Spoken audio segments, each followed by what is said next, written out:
After I was reborn, I clearly handed in a blank exam for the SATs, but I told my group leader husband I could be the top scorer. It was only because in my previous life, I studied hard for the exam, and my estimated score was good enough for Harvard. But when the acceptance letter arrived, the one who got into Harvard was my husband's good-for-nothing first love, while I, in front of everyone, received a report card with a 0. My husband yelled at me for being vain, for putting on an act to trick him, and wanted to divorce me on the spot. I desperately explained that it was impossible for me to get a 0. But my husband pulled out a large stack of ruined textbooks, accusing me of being lazy and unmotivated. Even my 5-year-old son pointed at me, saying I often brought different men home. I was judged by everyone and forced to divorce and leave town. His first love, however, was highly sought after as the top scorer, and became a Harvard student. It wasn't until many years later that I ran into his first love walking intimately with my husband and son. They were dressed stylishly, looking at my disheveled self with contempt, their tone mocking. "We still have to thank you for studying so hard back then, so Wendy could become the top scorer." My son also said with a grin, "You ugly woman, I just said a few words, and people thought you were cheating. So stupid." Only then did I realize that my husband had swapped my SAT scores with his first loves and teamed up with our son to slander me. Furious, I wanted to get justice, but they threw me into the river and drowned me. When I woke up again, I was back before the SATs. The bell signaling the end of the SATs rang. I handed in my untouched blank exam paper, packed my stationery, and walked out of the exam hall. Sarah was standing outside with a smug smile, clearly waiting for me. She blocked my way, deliberately raising her voice. "Sue, I heard you studied really hard. Think you can get into college?" My husband, David, stood not far away and walked over, feigning concern. "Sue, how did you do on the exam?" He seemed to be waiting for me outside the exam hall, but his eyes kept glancing towards Sarah. I coldly watched this disgusting pair's silent exchange, clenching my fists. In my previous life, I was full of confidence after the exam and told my husband, David, that I could get into Harvard. But when the acceptance letter arrived, the mailman handed Harvard's acceptance letter to David's first love, Sarah. And after a long wait, all I received was a report card with a 0. David flew into a rage on the spot, cursing me for being vain and lying, daring to boast about getting into Harvard when I had clearly failed. I couldn't believe it and ran to the school to check my scores, but on the record, next to my name, was a glaring 0. My husband became even angrier after seeing it, and even the villagers attending the celebration pointed fingers, saying I was a disgrace. I wanted to show my usual homework and notes to prove that I couldn't have gotten a 0.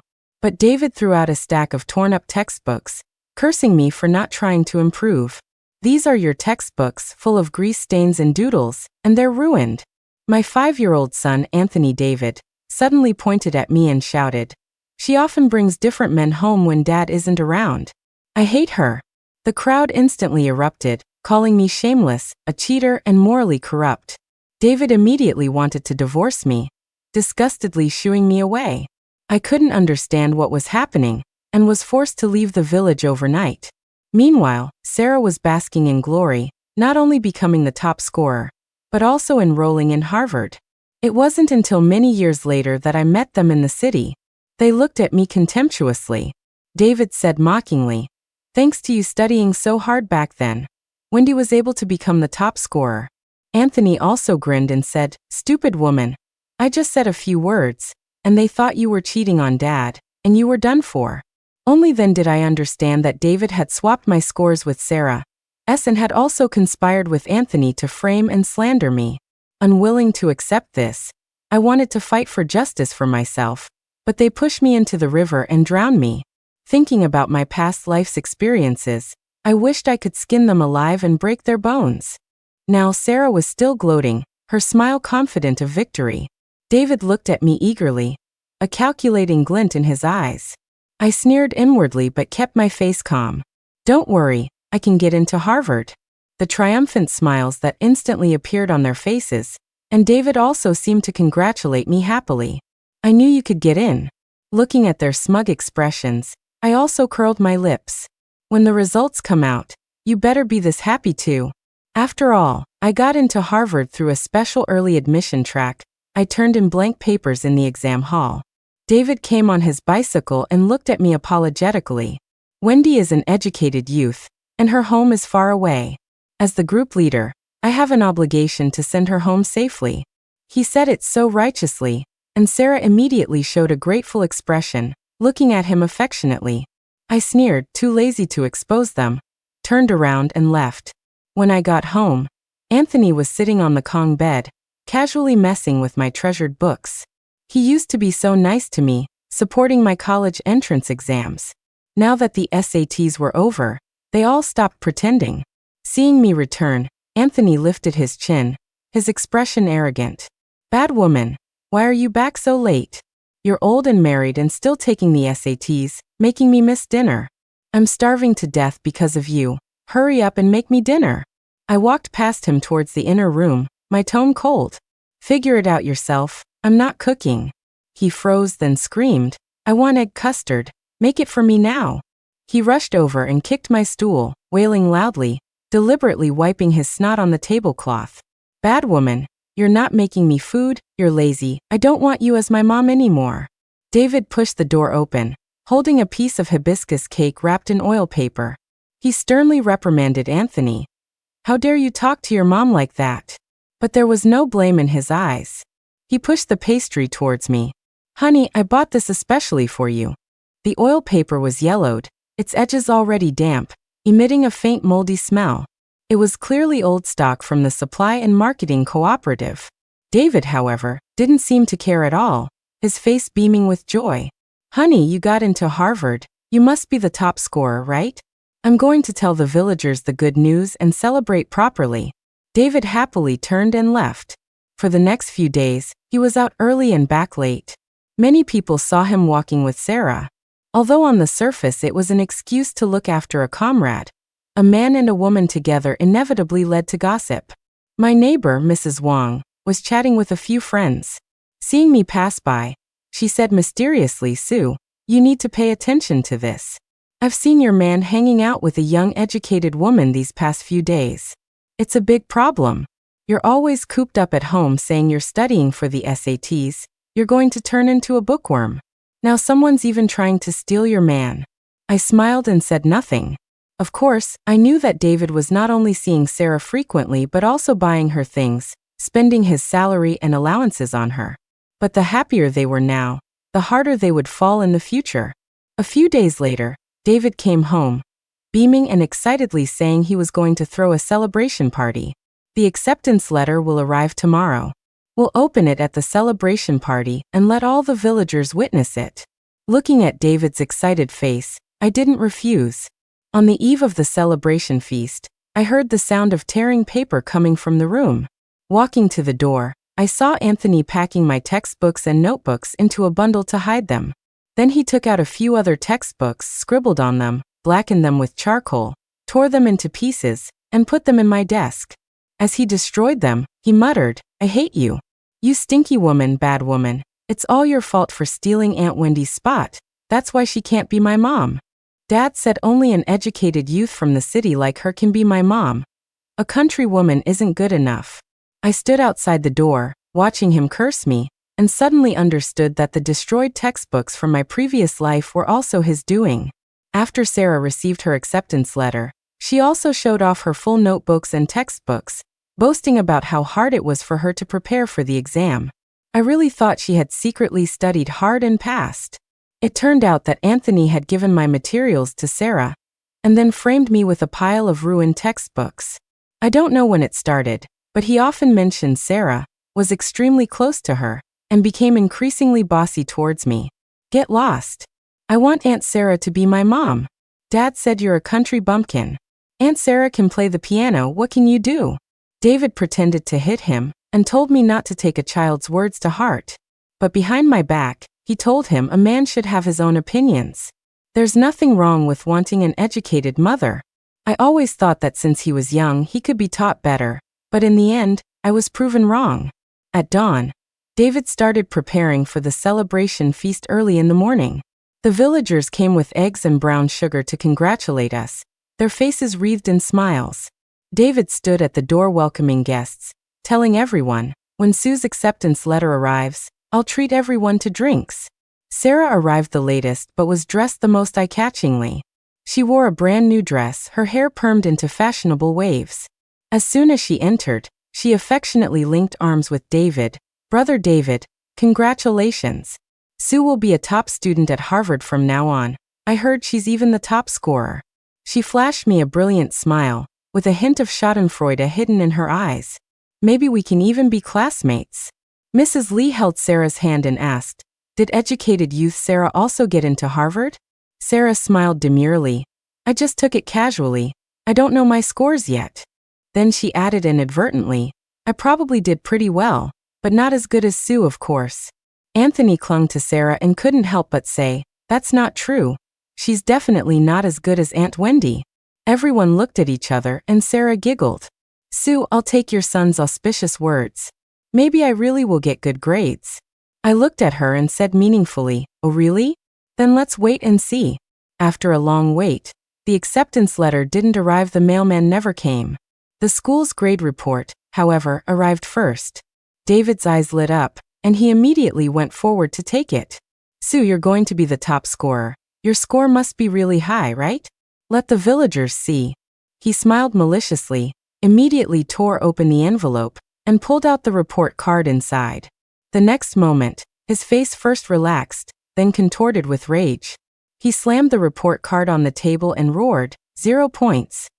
My name was written on it, but after each subject, there was a glaring, Suyen 0. Anthony immediately screamed, Mom got a goose egg. David's face turned ashen as he pointed at me, disappointed and furious. Sue, you lied to me about your score? The whole village knows I'm going to have a top-scoring wife. Now it's all a joke. Anthony took the opportunity to kick my shin. She brings different men home every day and hits me to keep me from telling.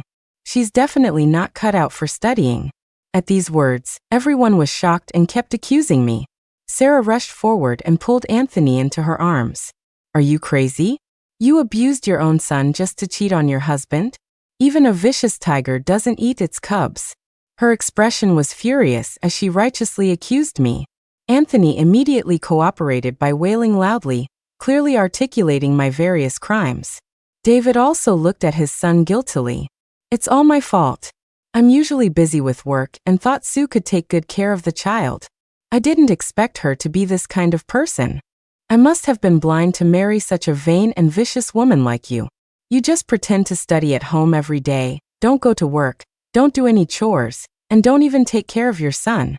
I thought you'd amount to something with your studies, but in the end it was all just to be lazy. He pointed his finger at my nose, spit flying onto my face. The villagers whispered among themselves, looking at David and his son with pity, comforting them. Group leader David, don't blame yourself, it's not your fault. Some people are just rotten to the core. She stays cooped up in her room all day, saying she's studying. Who knows what she's really doing? I could get more than 0 points if I just scribbled a bit.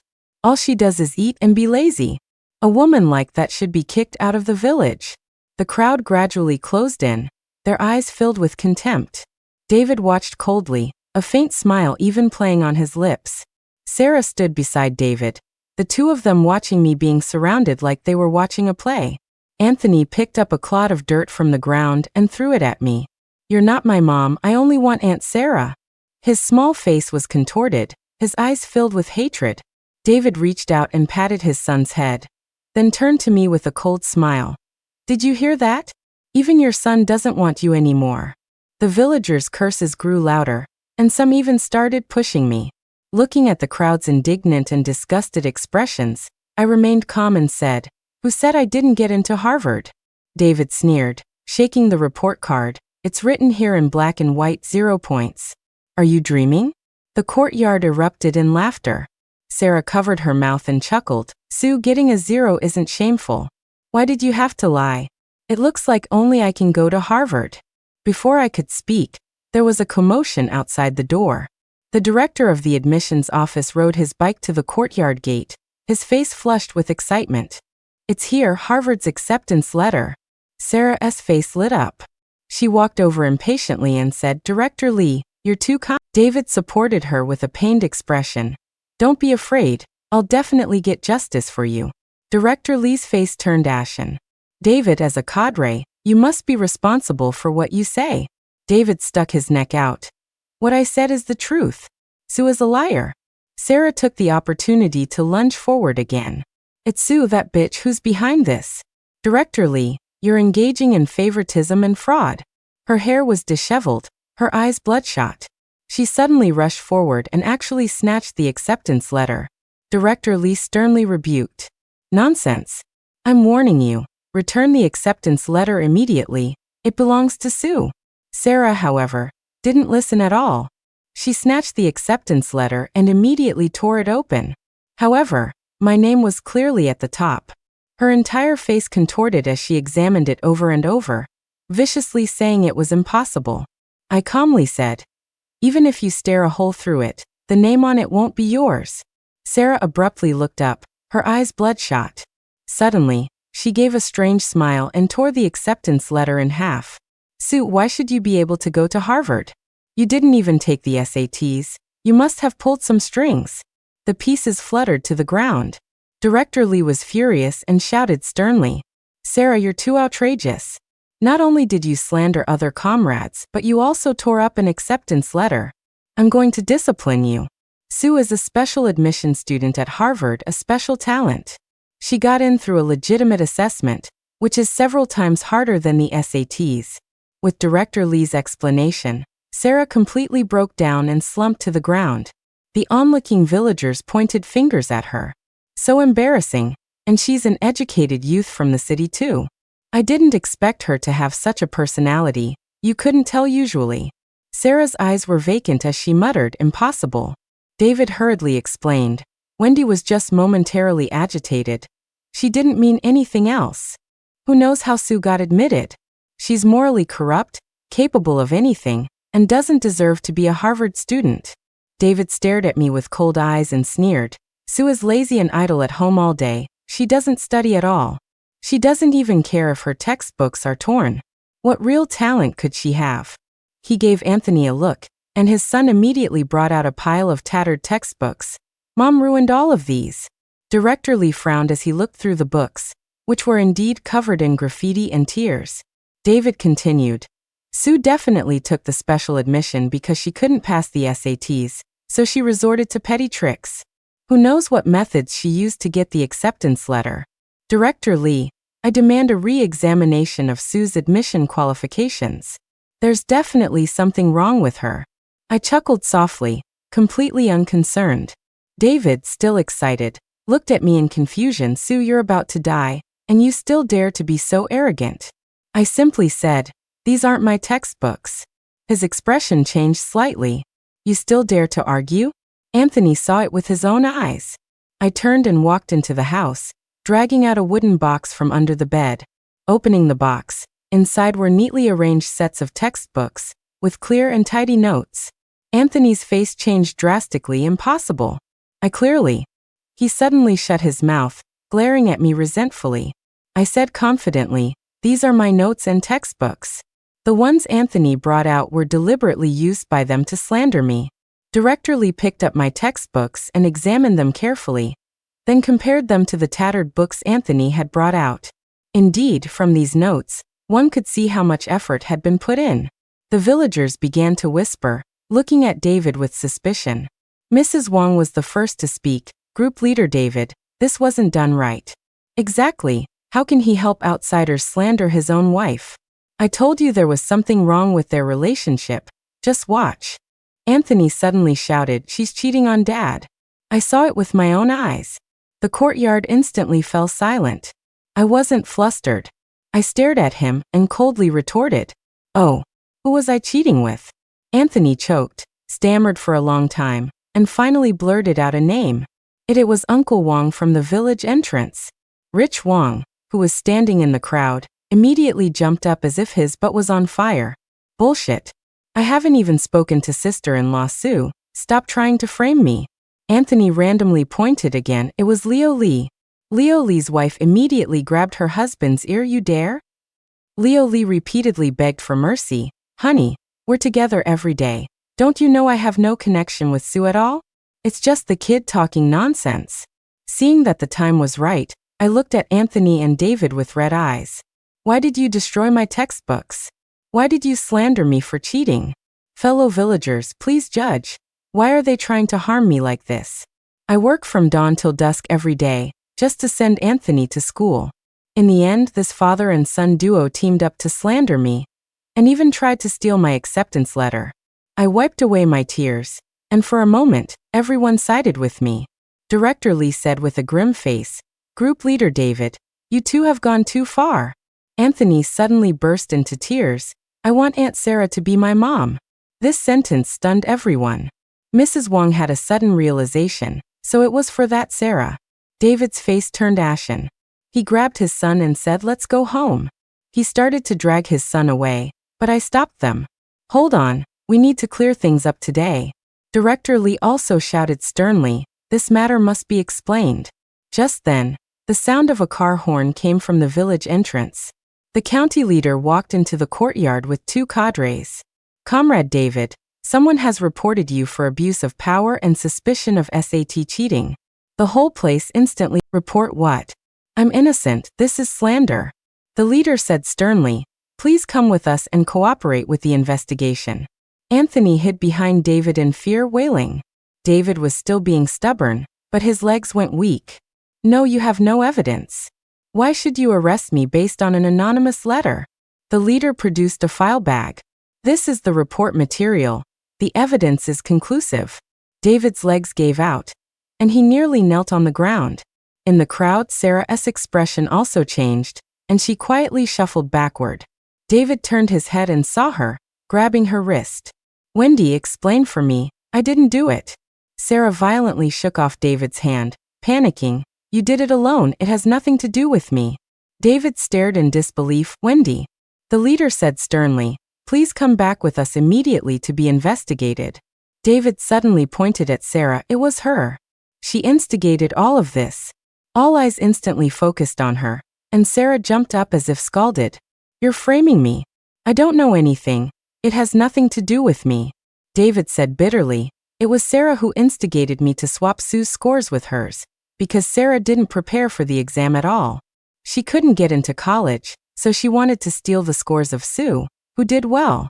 Sarah retorted sharply, "Nonsense, I didn't. Don't I have a 0 on my report card?" Her eyes darted around, and she cried, "Maybe David wanted to persecute me, so he swapped my scores, that's why I got a 0. David trembled with anger, veins bulging on his forehead.